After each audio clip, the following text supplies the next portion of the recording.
Yo, por ejemplo, publiqué en el año 2011 un artículo que titulé que según el dispensacionalismo, Jesús no podría venir ni hoy, ni mañana, ni pasado mañana. Algunas personas se sorprendieron con ese artículo que yo escribí ya hace 11 años, y yo dije aquella vez que Jesús no podía venir, según el dispensacionalismo, ni hoy, ni mañana, ni pasado mañana. Hace 11 años de eso, y yo vuelvo y repito lo mismo, y algunos pensarán que, algunos me dijeron que un día se acierta.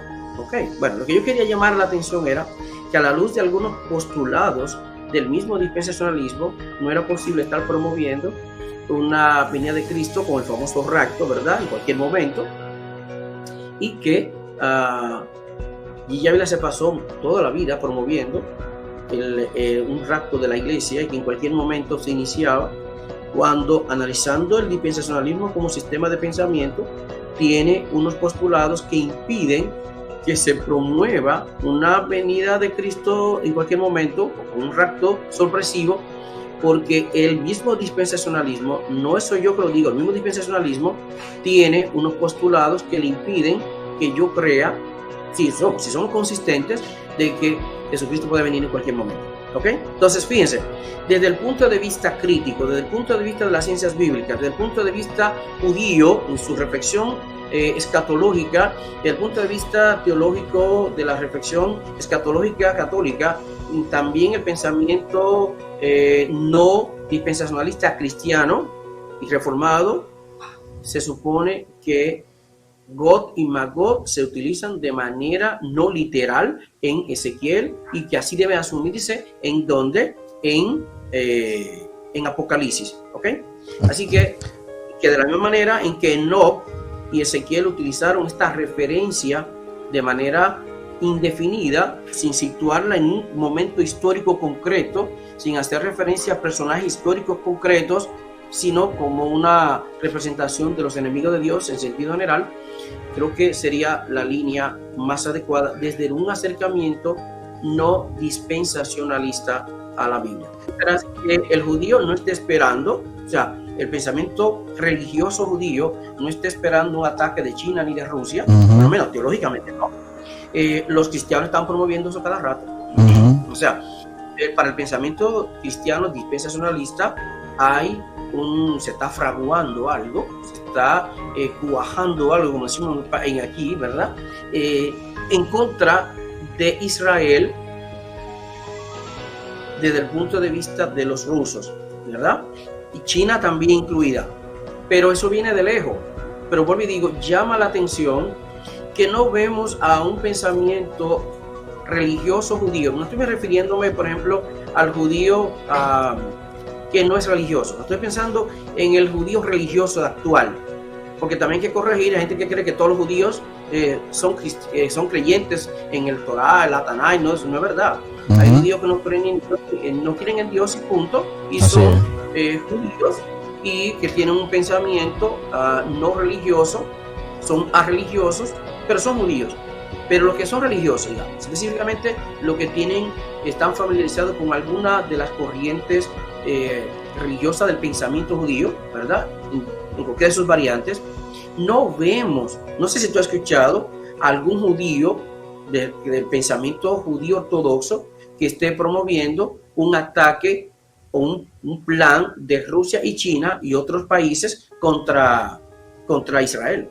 Sí, bueno, yo estuve viendo comentarios y estuve buscando para esta transmisión algunas páginas, pero sí se da en corrientes que se desprenden del judaísmo, como es la rama mesiánica, la mezcla de rama mesiánica cristiana. Ahí se da un poco esa interpretación parecida a la que tiene parte del protestantismo.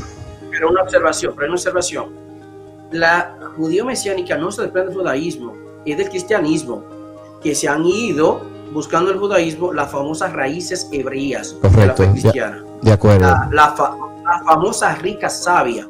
Es decir, los movimientos judíos mesiánicos no es un elemento que salga, digámoslo así, del judaísmo, y que de hecho recibe bastante crítica por parte del pensamiento judío. Bien, en realidad los judíos mesiánicos han surgido de movimientos cristianos, ¿verdad?, que han hecho suyo algunos elementos de esta corriente y entienden que ellos son el mejor cristianismo. No solamente el mejor cristianismo, el mejor judaísmo también. De acuerdo. Entonces, abrazan, por ejemplo, a Jesús como el Mesías, pero no se asumen como tal, como judíos, pero tampoco se identifican del todo con el cristianismo.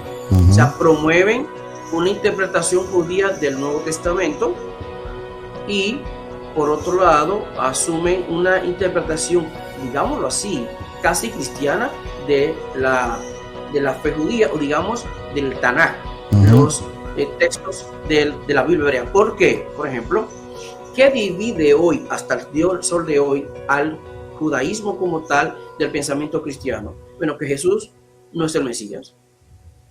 Entonces, ¿quién ha asumido a Jesús como el Mesías? El pensamiento cristiano. Sí. En alguna manera. Entonces, sencillamente, si hay alguien que asume a Jesús como el Mesías, es difícil conciliar eso como que se desprende del judaísmo. El judaísmo todavía mantiene.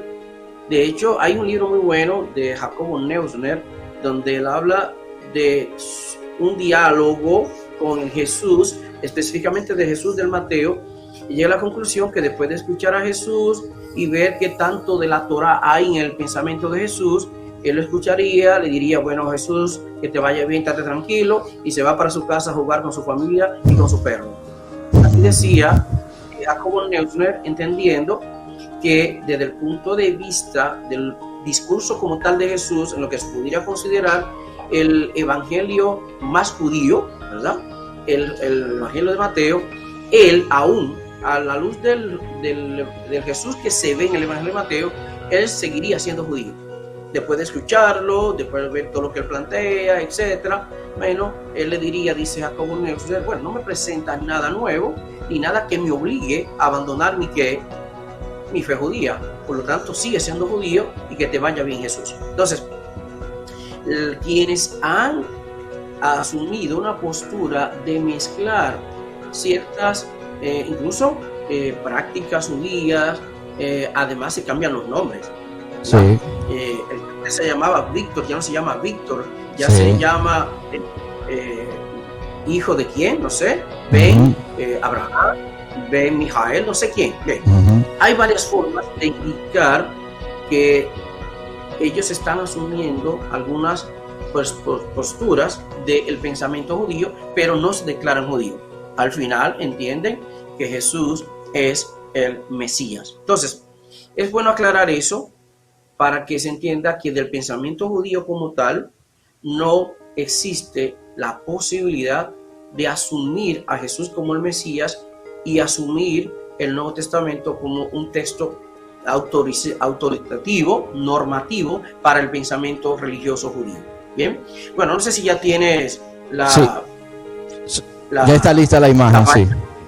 Okay. Mire, vamos a presentar ahora una obra que creo que muchos pastores que ya pasan de los 60, ¿verdad?, leyeron y tuvieron a mano, y quizás lo usaron para enseñarle Apocalipsis en sus estudios del Nuevo Testamento cuando estaban preparando para ser pastor. ¿Okay? Vamos a poner ahí una obra que se llama Una interpretación del Apocalipsis, de un escritor llamado Domingo Fernández, donde él dice claramente, noten ahí en la página 158, él dice lo siguiente: estos reyes del oriente vendrán con sus respectivos ejércitos capitaneados por Gog, rey de la tierra de Magog, que es Rusia. Noten, no soy yo, o sea, este autor llamado Domingo Fernández, una obra llamada Una interpretación del Apocalipsis, que se publicó originalmente en el 1954 y se estuvo todavía editando hasta el 1980, es que dice literalmente que Magog es Rusia.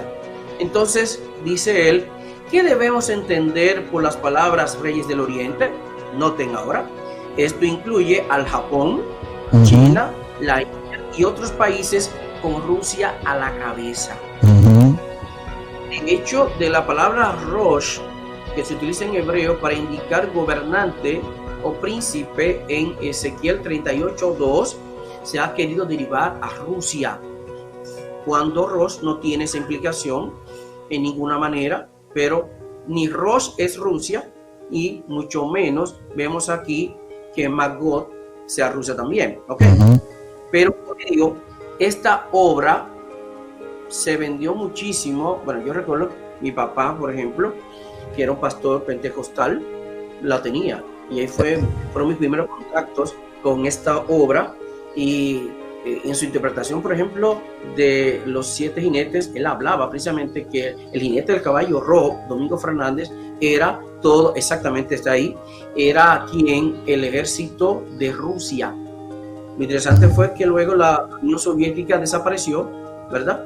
¿Y qué pasó entonces con la interpretación de Domingo Fernández? Pero esta obra, repito, junto con otra obra que lamentando el caso no la voy a poder presentar, hay una obra que quizás tú la conoces, Ariel, ¿sí? Se llama Períodos Bíblicos. Claro. Esta es otra obra que, mire, ha sido en cierta forma casi un bestseller, que ha sido utilizado para enseñar a pastores y ministras, pastoras, evangelistas en el ambiente pentecostal y en el ambiente dispensacionalista. Así es. Recuerden esto, la mayoría de las iglesias que nos rodean son dispensacionalistas. ¿Okay? Entonces, ¿qué ocurre? Esta obra de Domingo Fernández, desde 1954, ya venía identificando a Gog y a Magog con Rusia, incluyendo a China, Japón y otros pueblos de Oriente que, según esta interpretación, antes de lo que sería ya la entrada definitiva, ¿verdad?, de lo que sería el reino de Dios, estarían invadiendo o luchando contra Israel, no contra la iglesia, no contra Israel.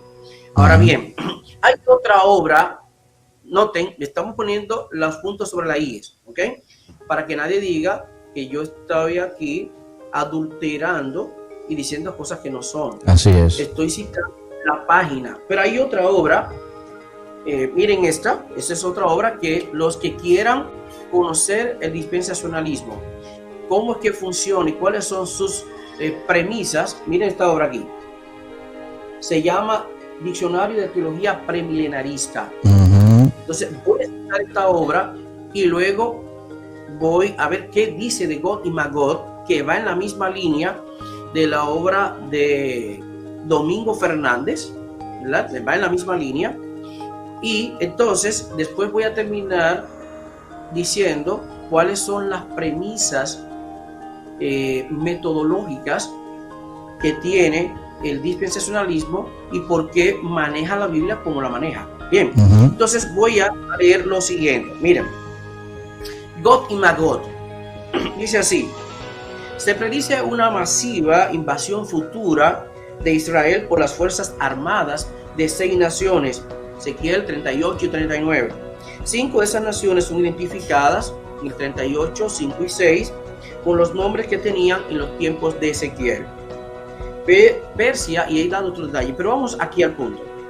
Dice: Gomer estuvo originalmente situada al norte de los montes del Cáucaso, en la parte meridional de lo que es Rusia en la actualidad. Para los tiempos de Ezequiel se había relocalizado lo que ahora es Turquía central. Sigue diciendo entonces: así, su declaración en Ezequiel 38:15 indica que cuando Gog encabece el ataque de las 6 naciones contra Israel, noten, no contra la iglesia. Recuerden que todavía para el dispensacionalismo, él hace una distinción entre el periodo de la iglesia y el periodo de Israel. Y a pesar de que se supone que Apocalipsis es un documento cristiano, todavía el dispensacionalismo entiende que el ataque es contra Israel, no contra la iglesia. Los enemigos no son los enemigos de la iglesia como pueblo de Dios a la manera del pensamiento cristiano, claro. Noten entonces, dice él: saldrá de su lugar en el extremo o con fines directamente al norte de Israel. Y dice textualmente, Rusia es la nación situada en el extremo o con fines directos al norte de Israel. Parece entonces que Rusia encabezará la futura invasión de Israel que se predice en Ezequiel 38 y 39. Y la pregunta es, uno diría, si Ezequiel tuviera vivo y dijera, oh, yo dije eso. Pero noten, para el pensamiento dispensacionalista, lo que presenta Ezequiel no es figurado, no tenía que ver aparentemente nada con su contexto histórico inmediato, que era la situación que estaba viviendo Israel para el tiempo del destierro, ¿verdad? Y cómo Babilonia destruyó el templo y todo lo que tenía que ver con la parte sur. Noten, para el pensamiento dispensacionalista eso quedó como en pausa y tiene que cumplirse en algún momento en el final de los tiempos. Ok, entonces, ¿qué dice este diccionario de pensamiento dispensacionalista? Dice él, pero ¿por qué Rusia va a hacer tal cosa? O sea, ¿cuál es la razón que tendría Rusia para encabezar toda una horda, toda una campaña? Bueno, ahí está el libro, excelente, Períodos Bíblicos. Esa obra es otra de las responsables, junto con el libro de una interpretación de Apocalipsis de Domingo Fernández. También no podemos dejar de mencionar la famosa Biblia Scofield. Excelente. Todo pastor pentecostal tenía a Scofield. ¿Cuál era el problema? Que la gente no leía a Scofield. Bueno, desde el punto de vista de versión de la Biblia, la Biblia de Scofield no aportaba nada nuevo porque era Reina Valera del 60. Así que no aportaba nada nuevo. Así que actualmente no aportaba nada nuevo. Bueno, la misma línea también la Biblia Thompson. Sí, la Biblia Thompson, desde el punto de vista del texto bíblico, no aportaba nada nuevo. O sea, lo que costaría una Biblia de 200 pesos o $5, costaba lo que costaba, decía lo mismo textualmente que una Biblia Thompson, por ejemplo.